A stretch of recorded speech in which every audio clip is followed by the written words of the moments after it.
السلام علیکم ورحمۃ اللہ وبرکاتہ۔ نٹنو قبیلے کا چشم و چراغ، دے گیا سب کو مفارقت کا داغ۔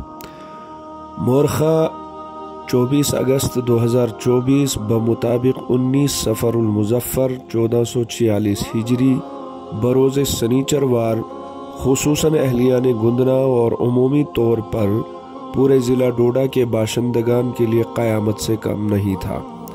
دن کے 4 بجے کے آس پاس یہ خبر آگ کی طرح پھیلی کہ غریبوں، یتیموں اور مسکینوں کے ساتھ خصوصاً اور پوری عوام کے ساتھ عموماً درد و غم میں شریک رہنے والے، ایثار و ہمدردی کے پیکر، اخلاق و کردار کے محور خواجہ نثار احمد نٹنو صاحب کو ایک چھوٹا موٹا حادثہ پیش آیا ہے۔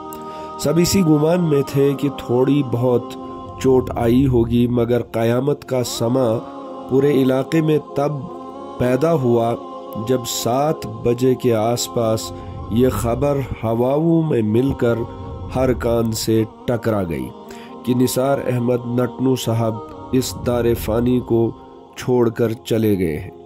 پھر کیا تھا، ہر گھر اور ہر شخص ماتم کرتا نظر آیا اور زبان حال سے ہر فرد یہی پکار رہا تھا کہ نٹنو صاحب ہمیں یتیم کر گئے، انا للہ و انا الیہ راجعون۔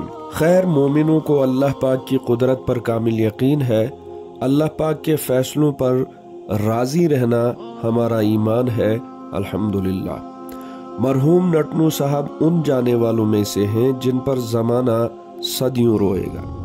واللہ میں نے خود اس بات کا مشاہدہ کیا ہے کہ اپنے تو اپنے غیر مسلم بھائی بھی دہاڑے مارتے ہوئے نظر آئے اور سوال کر رہے تھے کہ کیا سچ میں نٹنو صاحب ہمیں چھوڑ کر چلے گئے ہیں۔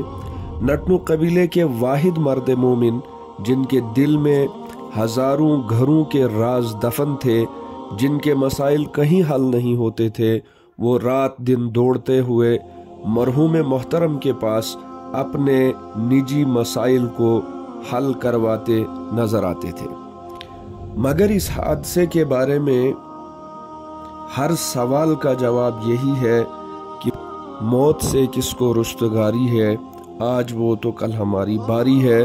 اللہ پاک مرحوم مکرم کی جملہ حسنات کو اپنی بارگاہ میں قبول فرما کر جنت میں اعلیٰ مقام عطا فرمائے، اہل خانہ کو خصوصاً اور پوری عوام کو عموماً صبر جمیل عطا فرمائے، اور ہم سب کو ان کا نعم البدل عطا فرمائے۔